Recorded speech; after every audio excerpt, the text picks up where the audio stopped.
مہینے سے دن رات ہر گاؤں میں گیا ہوں، کسبہ شہر کا ہر محلہ دیکھا ہے، اور بار بار دو دفعہ بھی تین دفعہ بھی میں نے سارے گاؤں ایسے بھی ہیں جو خود اپنی آنکھوں سے دیکھا ہے، لوگوں سے بات کی ہے، ہزاروں لوگوں کے ساتھ ملنے کا موقع ملا، اور لوگ بڑی تکلیف میں ہیں۔ اور جب یہ الیکشن شروع ہوا تو اس وقت ایسے محسوس ہوتا تھا جیسے لوگ سیاست سے قطع تعلقی یا نفرت کی جذبات ان کے اندر تھے، اور انہوں نے سیاستدانوں سے امید لگانا چھوڑ دی تھی۔ دیہاتوں کی بات کریں تو سب سے ہر گاؤں میں نکاسی آپ کا مسئلہ ہے، یہ ہر گاؤں میں گلی نالیوں کے بڑے سنگین قسم کے مسائل ہیں۔ اسی طرح بجلی کی تفصیل کے حوالے سے جو کھمبوں کی اور تاروں کے اور ٹرانسفارمر کا مسئلہ ہے، وہ تقریباً ہر گاؤں کی یہ کہانی ہے کہ وہاں پر آپ کیونکہ بجلی کی استعمال میں اضافہ ہوتا جا رہا ہے، آبادی بڑھتی جا رہی ہے، اور پرانا انفراسٹرکچر جو ہے وہ ناکافی ہے، لیکن جو سب سے بنیادی چیز ہے وہ یہ ہے کہ گلیاں نالیاں سڑکیں وغیرہ تو بنتی پھوٹتی رہتی ہیں۔ تعلیم کے حوالے سے بڑی محنت کرائی جاتی ہے، اور یہاں پورے حلقے میں صرف 2 ایسے گاؤں ہیں جہاں پر انٹرمیڈیٹ اور وہ بھی کسی سیاستدان کی مرہون منت نہیں، وہ یہاں کے اس علاقے کے ایسے پرومننٹ لوگ جو جوڈیشری اور بیوروکریسی میں رہے ہیں، جیسے چیف جسٹس راج چودھری صاحب انہوں نے جبال کو ایک ماڈل سیزن بنایا۔ اس کے علاوہ آپ کو کہیں پر کسی پولیٹیشین کی طرف سے ایجوکیشن کی طرف سر احسن اقبال صاحب نے بڑی کوشش کی کہ آپ کو پارٹی کا ٹکٹ ملے، لیکن آپ کو پارٹی کا ٹکٹ بھی نہیں ملا۔ پارٹی کا ٹکٹ میرے پاس ہے، اور پارٹی نے ٹکٹ مجھے بھی دیا تھا، اور پارٹی نے دانیال عزیز صاحب سے یہ بات کی تھی کہ آپ پارٹی کے ڈسپلن کے ساتھ ہیں۔ جب انہوں نے یہ پارٹی کو ایشورنس دینے میں ناکام رہے تو ہم نے ایک ایسا پینل بنانا تھا جس سے پورا ضلع ہم، اور احسن اقبال صاحب کے یہاں آنے کی وجہ سے یہ پورا حلقہ جو ہے NA 75 کا PP 54 کا، اس میں ایک اس کی سیاست میں ایک نیا جذبہ آ گیا اور ایک نیا رنگ آ گیا۔ سر جو دانیال عزیز نے ہم کو ایشو کیا تھا آپ سے احسن اقبال صاحب، یہ تو آپ مجھ سے پوچھیں ان کا کیا ایشو تھا۔ دانیال عزیز صاحب آخری دن تک میں ان کی بڑی رسپیکٹ کرتا رہا، اور یہ ایسی بات نہیں ہے، یہ جب ان کا ایکسیڈنٹ ہوا تو میں لوگوں کے سامنے بات کرنا نہیں چاہتا، انہوں نے تو بڑی عجیب و غریب قسم کی گفتگو کی، انہوں نے نہیں کرنی چاہیے تھی، لیکن انہیں کم از کم یہ یاد رکھنا چاہیے تھا کہ کون وہ انسان تھا کہ جب ان کا ایکسیڈنٹ ہوا اور وہ ایک زندگی اور موت کی کشمکش میں تھے،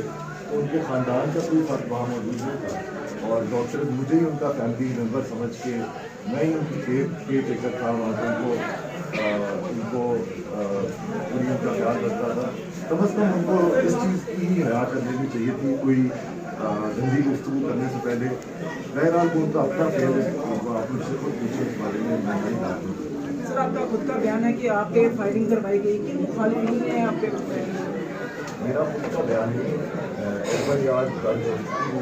اور میرے ساتھ جو ساتھی تھے اس قافلے کا حصہ تھے، جب رات گئے 1:40 پر میں یہاں سے وکیل خان مان صاحب سے ملاقات کرنے کے لیے ظفرآباد سے باہر جانا تھا، تو یہ ایک انتہائی بزدلانہ اور اوچھا کنڈا، اور یہ ان کی پرانی روایت ہے، یہ ظفرآباد کی سیاست میں ماضی میں بھی گولیاں چلتی رہیں اور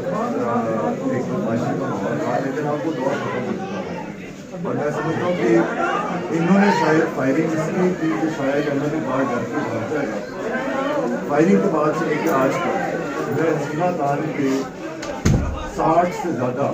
جلسوں میں عوام کے درمیان کھڑے ہو کر بات کر چکا ہوں، اور میرے اوپر فائرنگ کرانے کے بعد اگلے دن جو لوگ نظر نہیں آئے کیمپین پر، ان سے یہ سوال پوچھنا چاہیے کہ وہ کیوں غائب ہوئے اور وہ کیوں آگے پیچھے ہوئے۔ اور یہ انہوں نے پہلے بھی جب ہماری ایک رکو چک میں نوجوانوں نے جلسہ کرایا، وہاں پر انہوں نے ہمارے لوگوں کو تھریٹ کیا کہ اگر آپ ہمارے گاؤں رکو چک میں آ کے جلسہ کریں گے تو ہم آپ پر فائرنگ کریں گے۔ ہم نے وہاں جلسہ کیا تو وہاں پر ایک جتھا آ کر اس نے ہمارے لوگوں کو اشتعال دینے کی کوشش کی، نعرے بازی کی، اور میں نے اپنے لوگوں کو پہلے دن سے کہا تھا، کیونکہ مجھے پتا تھا کہ اس طرح کی چیزیں کریں گے، کہ ہمارا پیغام خیر کا پیغام ہے اور لوگوں میں پھیل رہا ہے. ہم نے کسی سے لڑائی نہیں لینی, پیار محبت اور دلیل سے اپنی بات کرنی ہے, کیونکہ 8 فروری کو جب فیصلہ آئے گا تو یہ گندی سیاست ہمیشہ ہمیشہ کے لیے ختم ہو. سر نوجوان جو ہے ووٹ بینک اس پہ بہت سارا مشتمل ہے نون لیگ کا, تو نوجوانوں کے لیے ظفروال کے اور نارووال کے لیے تو بہت سارے کام کر چکی ہیں, ظفروال کے نوجوانوں کے لیے اسپیشلی کیا کیا اقدامات کریں گے؟ دیکھیں, میں سمجھتا ہوں کہ اس وقت 2024 میں معاشرہ بہت تبدیل ہو چکا ہے. اس وقت اکثریت ہر جگہ ہر گاؤں میں نوجوانوں کی اور بچوں کی. اب آپ جلسوں میں بھی دیکھ رہے ہیں, ایک بات ہوتا تھا کہ بزرگوں کی اکثریت ہوتی تھی اور بچے کم ہوتے تھے. اب بزرگ کم تعداد میں ہیں, نوجوان زیادہ تعداد میں اور بچے بہت زیادہ تعداد میں ہیں. یہ ہر جگہ آپ کو یہی نظر آتا ہے اور ریاست کو ان کا خیال رکھنا چاہیے. تو سب سے اہم چیز تو تعلیم ہے, جیسے کہ میں آپ کہہ چکا ہوں. دوسری چیز ان کے لیے فیسلٹیز ہیں, اور خاص طور پہ دیہات میں رہنے والے بچوں کے لیے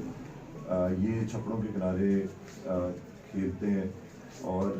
میں سمجھتا ہوں کہ شہر میں رہنے والا بچہ اور گاؤں میں رہنے والے بچے کو ایک جیسی سہولیات ملنی چاہیے. تو میرا پرسنل مشن ہوگا کہ میں اپنے ڈسٹرکٹ میں, اور اس کی ابتدا ہم ظفروال سے کریں, کہ ہر یونین کونسل میں کم از کم ایک اسپورٹس گراؤنڈ یا کمپلیکس یا منی اسٹیڈیم ہو, اور چھوٹے بچوں کے لیے گاؤں میں پارک کی فیسلٹی موجود ہو, پارکس کی فیسلٹی موجود ہو. اس کے علاوہ تعلیم کے میدان میں نے آپ کو پہلے بتایا کہ یہاں پر بڑا فقدان ہے. ہم چاہتے ہیں کہ ہر یونین کونسل میں کم از کم ایک ہائی اسکول لڑکیوں کا لڑکوں کا, ہر تیسری یونین کونسل پر ایک ہائر سیکنڈری اسکول موجود ہو, کم از کم 2 سے 3 نئے کالجز کی ضرورت ہے. ایک جو شمالی علاقے آتے ہیں, سرحدی علاقے, وہاں پر ایک جنوبی جہاں 70 والا علاقہ ہے, اس سے پوری تحصیل منتقل ہو سکتی ہے جو جنوبی علاقے ہیں تحصیل کے, اور ایک شکر گڑھ والی طرف جہاں پہ شکر گڑھ اور ظفروال کا سنگم ہے, وہاں پر بھی کالج کی ضرورت ہے. وہ بھی شکر گڑھ کے ایم پی صاحب اکثر سے زیادہ کہیں گے کہ ان شاء اللہ تعالیٰ نے کامیاب کرے تو ہم مل کے کوشش کریں گے کہ وہاں پر بھی ایک کالج قائم کریں. اور آپ دیکھ سکتے ہیں کہ یہ علاقہ بہت جلدی اگر ان کے پاس ہنر ہو, اس کے ٹریننگ ہو, تو وہی جو انسکلڈ لیبر ایک منیمم ویج ہوتی ہے, اگر ان کے پاس ووکیشنل ٹریننگ اور سرٹیفکیٹ ہو تو یہ بہت زیادہ تعلیم, بہت زیادہ روزگار کما سکتے ہیں. تو کوشش ہوگی کہ ظفروال تحصیل میں ایک بین الاقوامی معیار کا ٹیکنیکل ووکیشنل ٹریننگ انسٹیٹیوٹ دیکھتے ہیں. اس کے علاوہ ایک اور چیز ہے جو عام طور پر بات نہیں ہوتی, لیکن یہ علاقہ بڑا ولنریبل ہے. اب کلائمیٹ چینج کا دور ہے, اور سیلاب آتا ہے تو کوئی بتا کے نہیں آتا کہ میں اس دن آ رہا ہوں یا اس دن آ رہا ہوں. اور نالا ڈیک جو ہے وہ ایک خطرے کی گھنٹی ہے پورے ظفروال کے لیے, ظفروال شہر کے لیے بھی. تو کوشش ہوگی کہ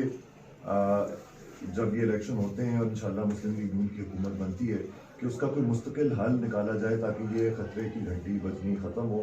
اور لوگ کسی بھی آنے والی آفت سے سیلاب کی محفوظ ہوں. سر آخر میں جو پارٹی سے محبت کرنے والے اور نواز شریف سے جو محبت کرنے والے لوگ ہیں انہیں کیا پیغام دیں گے, اسپیشلی 8 فیبرری کے حوالے سے, کیونکہ 8 فیبرری کو الیکشن ہے, وہاں پہ بہت سارے لوگ بھٹکاتے بھی ہیں کہ آپ نے اس پہ موڑ نہیں لگانی, اس پہ موڑ لگانی ہے, درے بنے ہوتے ہیں. تو نوجوانوں کو اور جو آپ کے بزرگ ہیں اس پارٹی کے, ان کو کیا پیغام دیں گے؟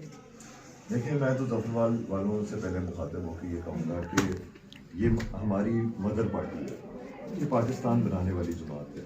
اور یہ علاقہ باقی پاکستان سے اس لیے مختلف ہے کہ ظفروال اور نارووال سابقہ ضلع سیالکوٹ کا حصہ تھے تحریک پاکستان, اور یہ وہ علاقہ ہے جو قائد اعظم کی تحریک پاکستان میں پیش تھا, فورس فرنٹ پہ تھے. اور یہ 100% مسلم لیگی علاقہ ہمیشہ سے رہا. یہاں پہ بہت سارے لوگ جو ریاست جموں کشمیر سے ریاستی مہاجرین آباد ہوئے وہ بھی مسلم لیگ کے نام پر پاکستان آئے. اسی طرح میواتی علاقوں سے جو میواتی برادری آ کے یہاں پہ آباد ہوئی وہ بھی مسلم لیگ کے نام پر آئے. لیکن یہ ظفروال میں ایک مسلم لیگ سابقہ جو نمائندے رہے وہ پارٹی کے ساتھ وفادار نہیں رہے اور ان کی سیاست اس معیار کی نہیں تھی. ان کی مخالفت میں یہاں پہ مختلف جماعتیں انہوں نے پذیرائی پائی. آج میں اللہ کا شکر ادا کرتا ہوں کہ لوگ واپس